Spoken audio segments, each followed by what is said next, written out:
Hi everyone, welcome back. Greetings from Shishu, a space where we discuss everything related to our little ones. So, in continuation with my breastfeeding series, in this video, I am discussing the common concerns, the medical issues which the new moms face while breastfeeding. Like in my last video, I discussed about flat, short, or retracted nipples. Now, the other medical concerns which usually the moms have are the sore nipples, engorged breast, and not getting enough milk. Now, coming to the sore nipples. Now, sore nipples is something which is, yes, relatively very common, but ideally it should be prevented rather than treated, because the cause of short nipple is usually something which can easily be taken care of if we explain the mom properly beforehand. The common causes of sore nipples are a poor breastfeeding technique and a poor latch by the baby.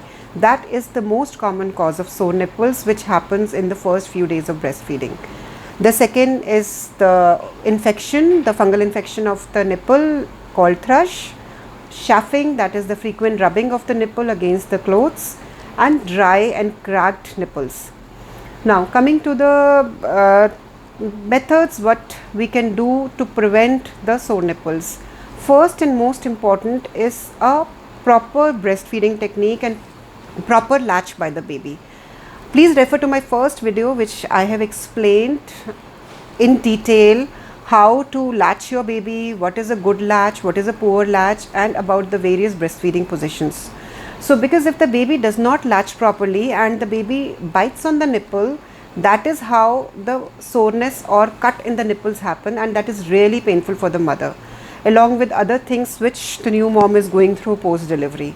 So, it is very important to explain and know about the proper breastfeeding positions, techniques, and what is good latch and what is a poor latch.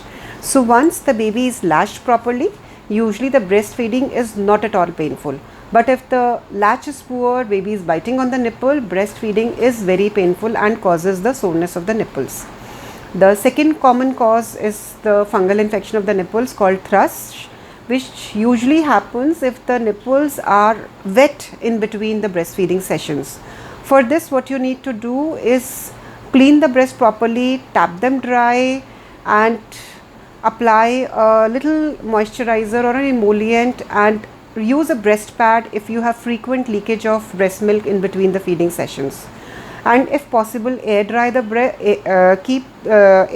breast if possible for some time, which will help in preventing the oral thrush. Then chafing of the nipples, that is the rubbing of the breast. For this, you need to wear a soft, comfortable clothing. It's always better to wear a comfortable supporting bra to support the breast and the nipple, so that the frequent rubbing of the nipple does not happen, leading to soreness of the breast.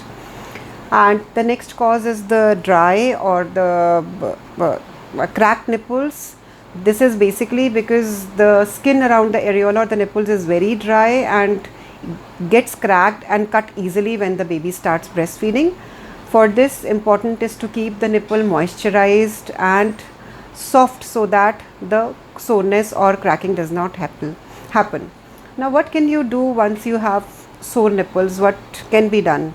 First is the proper position while feeding. It is very important to learn the proper position so that the baby does not bite on the nipples. Second, to help and promote healing of the nipples is using nipple creams, which are available over the counter, which basically helps in healing of the cuts around the nipples. And what I usually advise is some homemade remedies also, like you can use a fresh cream with turmeric paste applied on the nipple in between the feeding sessions, and this can be easily cleaned before the baby's next feeding time. Then you can also use the last part of your milk, the thick hind milk, which is there after the feeding has happened. You can rub that hind milk also on your nipple, because it really has a good healing properties. So this also can be used as a emollient and a moisturizer over the nipples. What can you do to decrease the pain? One is, as I told you, the proper position and proper latch. Second is nipple shield, that can also be used. Although I somehow practically find it's not that helpful in proper latch and proper breastfeeding position, but then you can take a call, you can use it and find out whether it's comfortable for you, and if it does help you, it can be used in the initial days to decrease the pain while the baby is latching on the breast. Then other things which can be done is the cold compresses on the nipples, which will basically soothe the nipple and help in relieving the pain. Breast massages can be done in between the feeding sessions, that is again to relieve the pain which happens during the cracked nipple. And hopefully all these things, which if they are done together, will help in healing of the nipples. But if the soreness of the nipple is too much and the pain is not bearable, in that case you can give some rest of 1 to 2 days to the breast. In that case you need to express the milk from that breast with the help of a breast pump and feed the baby from the other side, and you can give that expressed milk to the baby through a parada or a katori spoon, and after 1 to 2 days of rest you can again restart the breastfeeding. Most of the cases this is something which is usually helpful and helps in healing of the nipples.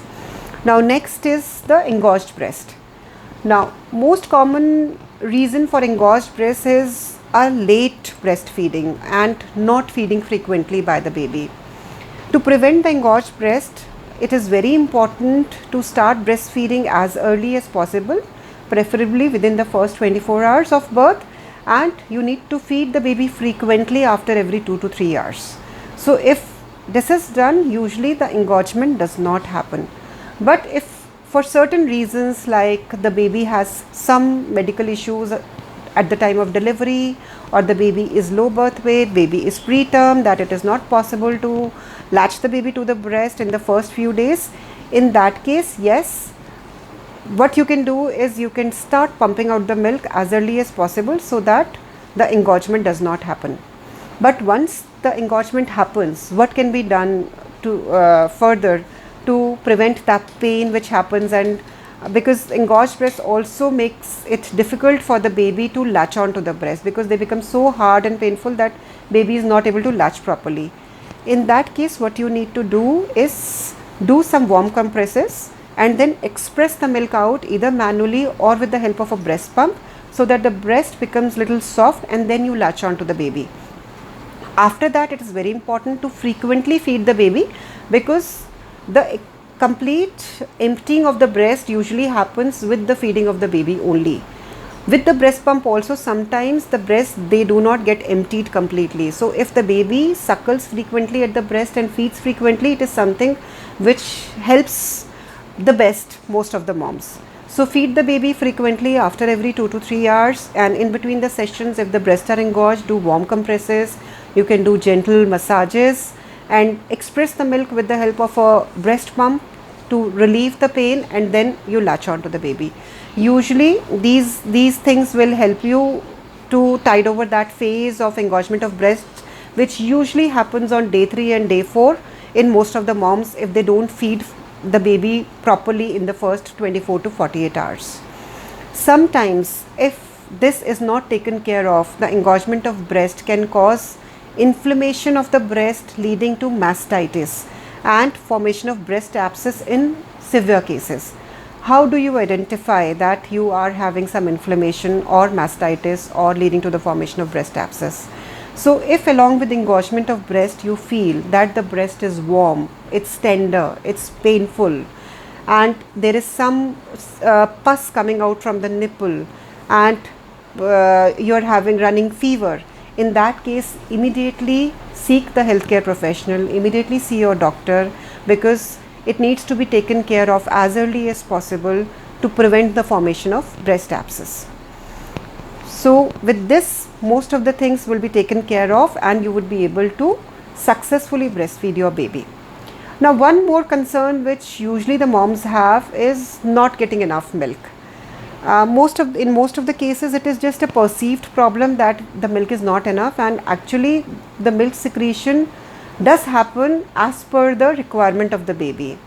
Usually the requirement of the baby in the first few days is very less, almost 10 to 15 ml per feed, and it gradually increases over a period of 5 to 7 days when the requirement rises very very important to stay hydrated when you're breastfeeding. What I usually say is at least have a glass of water before and after breastfeeding session. That is something which will keep you well hydrated. If not anything else, you can have coconut water, you can have lemonades, shikanji, matha, lassi, whatever you like, but stay hydrated. That will increase your milk secretion. And along with that, other things which can be done is using some supplements along with the healthy and nutritious diet, which might help you in increasing your breast milk secretion. But above all this, along with these methods, what I would say is stay positive, stay calm, stay patient. Whatever is there is sufficient for your baby. Don't have that feeling that my milk is not enough. If you do this, I promise that nature has designed it that way. Whatever amount the baby needs, usually that is what happens. So don't stress out. Just stay calm and everything would be fine. So hopefully I am able to justify all these concerns. So thank you so much. Stay safe, stay healthy. Bye-bye.